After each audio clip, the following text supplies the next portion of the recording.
Hi friends, welcome back to my channel. मैं हूं doctor नकमा और आज हम बात करेंगे किडनी ट्रांसप्लांट से पहले जब आप डायलिसिस पे जाते हो तो आपको किस तरीके की डाइट लेनी चाहिए, क्या खाने में लेना चाहिए जिससे आपको वीकनेस भी फील ना हो और आप अच्छे से डायलिसिस अपनी करवा सको। कभी ट्रांसप्लांट से पहले डायलिसिस थोड़ा लंबे समय के लिए हो जाती है, कुछ 3 महीने, कुछ 6 महीने, कोई 1 साल 2 साल करवाता है। जब तक डोनर नहीं मिलेगा आपको डायलिसिस पे रहना पड़ता है। तो ऐसी क्या डाइट लें जिससे आप अच्छे से अच्छा अपनी सेहत को मेंटेन कर सको।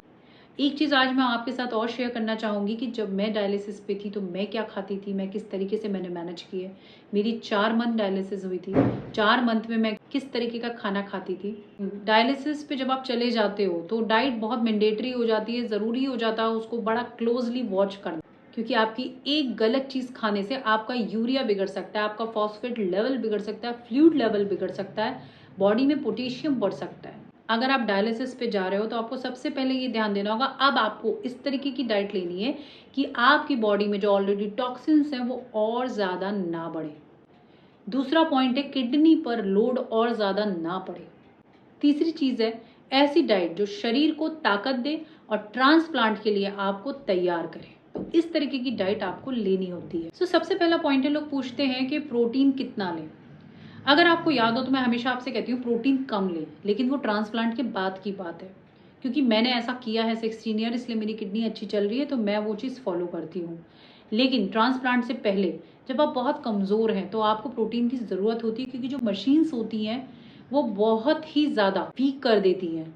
जो लोग डायलिसिस करा रहे हैं या जो करा चुके हैं उनको पता होगा कितना पेन होता है, कितनी तकलीफ होती है, कितनी कमज़ोरी महसूस होती है जब आपकी डायलिसिस ख़त्म होती है। तो उस डायलिसिस के लिए ताकत चाहिए और ताकत के लिए आपकी बॉडी में पूरा प्रॉपर न्यूट्रिशन जाना ज़रूरी है। तो इस समय में आपको प्रोटीन्स कम से कम 1 से 1.5 ग्राम ले लेना चाहिए। अब आपको प्रोटीन किस तरीके का लेना चाहिए, तो इसमें आप एग वाइट ले सकते हैं, फिश ले सकते हैं लेकिन स्टीम्ड की हुई, उसको पका के नहीं खाना है मसाले के साथ। चिकन ले सकते हैं बॉईल किया हुआ, मिल्क भी ले सकते हैं, लेकिन अगर आपका फॉस्फोरस लेवल बढ़ा हुआ है तो आपको मिल्क को बेटर है अवॉइड करें। मुझे जो बेस्ट लगता है वो है दालें। मैं दाल लिया करती थी जब मेरा डायलिसिस होता था। लेकिन आप पनीर भी ले सकते हो, लेकिन वंस इन अ वीक। अगर आपको दाल लेनी है या पनीर लेना है तो उसे आपको देख के लेना होगा। उसका पानी ले सकते हैं आप, उसकी जो दाल है वो मत लीजिए, सिर्फ पानी पीजिए, उसमें काफ़ी प्रोटीन होता है। लेकिन पोटेशियम और फॉस्फेट को देख के ध्यान में रख के, अगर वो हाई है तो आपको इनकी मात्रा कम करनी होगी, क्वांटिटी कम लेनी होगी। जैसा कि मैंने बताया, आप उसका दाल का पानी पी सकते हैं प्रोटीन के लिए, लेकिन साबुत दाल जो उसकी दाल है वो मत खाइए। फॉस्फोरस और पोटेशियम हम कम क्यों खाते हैं, क्यों हमें फॉस्फोरस और पोटेशियम वाली चीज़ें अवॉइड करनी है? क्योंकि ऐसे में आपको वैसे ही कमजोरी, और अगर आप फॉस्फोरस और पोटेशियम ज़्यादा लेंगे आपकी बोन्स वीक हो सकती हैं, बॉडी में ईचिंग होगी, खुजली होगी और आप में कैल्शियम की कमी हो सकती है। अगर आप ज़्यादा पोटेशियम लेते हैं तो आपकी हार्ट रेट डिस्टर्ब हो सकती है, रुक भी सकती है। इसलिए कहते हैं कि पोटेशियम और फॉस्फोरस को अवॉइड करना बेहतर है। तो अगर कम पोटेशियम वाली सब्जियों की हम बात करें तो लौकी है, तुरई है, टिंडा है, इनको भी आप उबाल कर खाएं, मतलब इसका पानी निकाल दें एक बार, तब सब्जी को बनाएं। डायलिसिस के टाइम पे वो ऐसी कौन सी चीज़ है जो बिल्कुल नहीं खानी है आपको? फलों में आता है केला, आम, चीकू, संतरा, ये आपको बिल्कुल नहीं खाना है। नारियल पानी आपको नहीं लेना है। आलू आपको अवॉइड करना है, मतलब अगर आपको खाना है तो बॉईल करके खाना है, उसको पानी निकाल दीजिए तब खाना। ड्राई फ्रूट्स और आपको पालक ये भी नहीं खाना है। तो इन चीज़ों को बेटर है आप अवॉइड करें। सादा खाना खाइए जब डायलिसिस हो रहा है, दाल का पानी जैसा कि मैंने आपको बताया। और सब्जियां जो हैं बॉईल करके खानी, जो भी सब्जी आप बना रहे हो उसको बॉईल, डबल बॉईल करो, उसका पानी निकाल के फेंक दो, जिससे उसका पोटेशियम और फॉस्फोरस कम हो जाए। एक चीज़ का बहुत ध्यान रखिएगा, जो नमक होता है, सॉल्ट होता है, डायलिसिस के टाइम पे जब डायलिसिस चल रही है आपकी तो ना के बराबर 2 से 3 ग्राम ही यूज़ करें, क्योंकि जितना नमक लेंगे बॉडी के अंदर फ्लूइड उतना ज़्यादा रुकेगा, टॉक्सिन्स उतने ज़्यादा रुकेंगे और सूजन और ज़्यादा आएगी। तो अगर आप पूछ रहे हो कि डायलिसिस भी हो रही है, बहुत सारे पेशेंट्स हैं जो मुझसे पूछते हैं डायलिसिस तो हो रही है लेकिन सूजन फिर भी आ रही है, तो उसका कहीं ना कहीं सीधा रिलेशन आपकी डाइट से होता है। तो देखिए, मैं आपको बार बार बोलती हूँ, आप किसी स्पेशलिस्ट से डाइट बनवा लीजिए। आप मुझसे भी डाइट बनवा सकते हैं, डाइट चार्ट में आपको अवेलेबल करा सकती हूँ। मैं पर्सनली डाइटिशियन के साथ मिलके आपको एक अच्छा चार्ट अपनी नॉलेज के साथ आपको एक ऐसा चार्ट दे सकती हूँ जो मैंने भी फॉलो किया और मैं आज ठीक हूँ। मैं सिर्फ डॉक्टरों पे डिपेंड नहीं रही, कभी भी नहीं रही। एज अ डॉक्टर मैंने अपनी सर्च की, अपने ऊपर एक्सपेरिमेंट्स भी किए हैं। बहुत सारी चीज़ों को मैंने देखा, मैं खाती हूँ तो क्रेटिनिन बढ़ जाता है, मैं नहीं खाती हूँ तो क्रेटिनिन लो हो जाता है।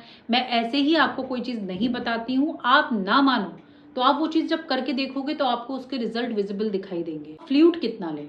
डायलिसिस के टाइम पे प्यास बहुत लगती है। आप नोटिस करिएगा जो भी पेशेंट से, क्योंकि जब मेरी डायलिसिस हो रही थी वैसे मैं पानी नहीं पीती थी, लेकिन जब मैं बीमार हुई और मेरी डायलिसिस स्टार्ट हुई मुझे बहुत प्यास लगती थी।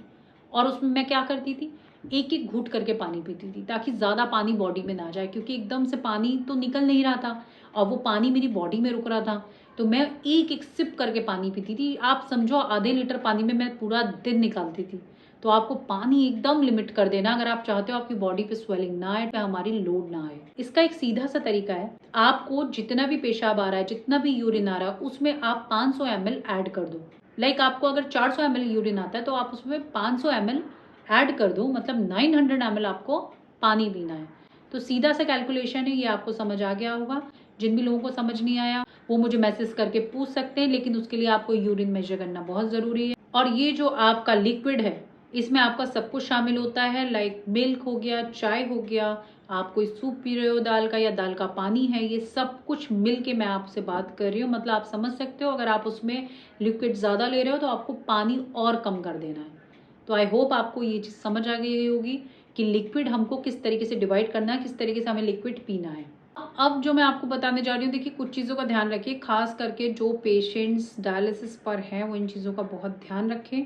हर पेशेंट अलग अलग होता है, हर पेशेंट की डाइट अलग अलग होती है, उसके रिपोर्ट्स के हिसाब से होती है। अगर आप मुझसे डाइट पूछ रहे हैं तो मुझे मेरे नंबर पर आप अपनी सारी रिपोर्ट्स भेजिए, उसके अकॉर्डिंगली ही डाइट प्लान होती है। आप ये सोचें कि जो मैं डाइट आपको यहाँ बता रही हूँ वो आप फॉलो कर लें इजीली, ऐसा नहीं होता है। आपके अकॉर्डिंग वेट हो गया, आपकी GFR हो गया, आपका क्रेटिनिन हो गया, उसके अकॉर्डिंगली डाइट प्लान की जाती है। एक चीज़ और ध्यान रखिएगा, जिन लोगों की बॉडी में वाटर रिटेंशन हो रहा है डायलिसिस के टाइम पे, उन्हें डेली अपना वेट चेक करना चाहिए।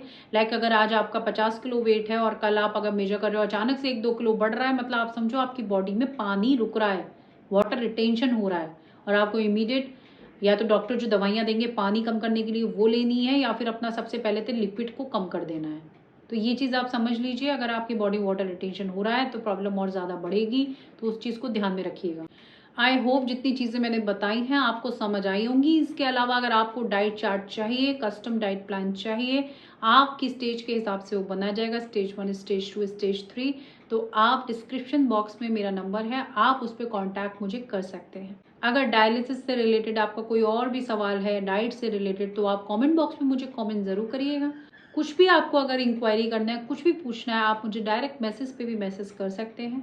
थोड़ा मैसेज डिले हो सकता है, कॉल में इतने सारे आते हैं तो उठा नहीं पाती हूँ, इसलिए आप मैसेज करके छोड़िए, I will call you back. और आप प्लीज़ तब तक अपना ध्यान रखिए। जो भी लोग डायलिसिस पे हैं उनको दिल से मैं ये बोलना चाहूँगी कि आप सब ठीक हो जाओगे, सिर्फ अपनी डाइट का ध्यान रखो और ट्रांसप्लांट की तैयारी करो। बिल्कुल भी होप छोड़ने की ज़रूरत नहीं है। मैं आपके सामने बिगेस्ट एग्जाम्पल हूँ कि बहुत बुरी कंडीशन से मैं निकली हूँ और बहुत ही पेन तकलीफ़ें मैंने झेली हैं, तब जाके मेरा ट्रांसप्लांट हुआ था। और बाय गॉड ग्रेस आज मैं ठीक हूँ, आप लोग के सामने हूँ, मैरिड हूँ, हैप्पीली मैरिड हूँ। तो कोई ऐसी मुझे प्रॉब्लम नहीं लगती अपने लाइफ में, और आप लोग की भी लाइफ में ऐसी कोई प्रॉब्लम नहीं आएगी। इसलिए आप लोग सिर्फ चीज़ों को प्लीज़ फॉलो कीजिए, और ये वीडियो ज़्यादा से ज़्यादा उन लोगों के साथ शेयर कीजिए जो डायलिसिस पर है या जिनका क्रेटिनिन हाई है। क्योंकि आजकल बहुत सारे लोग मैंने देखा है गलत गलत नॉलेज देते हैं। कई लोग बोलेंगे आपको, अरे इतना क्रेटिनिन है ट्रांसप्लांट की ज़रूरत नहीं है, अरे इतना है ठीक हो जाओगे, आयुर्वेदिक ले लो, ये कर लो, वो कर लो। तो इसलिए मेरा मोटिव ये है आप लोगों को इन्फॉर्मेशन देने का कि आप समझो कि कब हमें डायलिसिस की ज़रूरत है, कब हमें ट्रांसप्लांट की ज़रूरत है, कब हमको किस चीज़ की ज़रूरत है। आपको कोई बेवकूफ़ ना बना सके।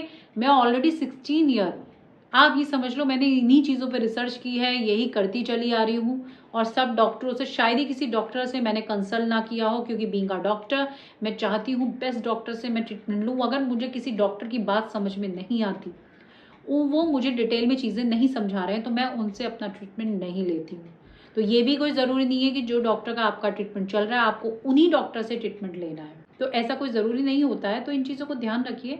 बाकी आपका जो भी क्वेश्चन है, क्वेरी है, आप मैसेज कर सकते हो। मेरी पूरी कोशिश रहती है कि मुझसे कोई भी चीज़ छूटे ना। तब तक के लिए bye and take care. Video अच्छी लगी है तो एक लाइक ज़रूर कर दीजिएगा, उससे मुझे मोटिवेशन मिलता है आपके लिए और वीडियो लाने का। तो मिलते हैं नेक्स्ट वीडियो में, तब तक के लिए बाय एंड टेक केयर।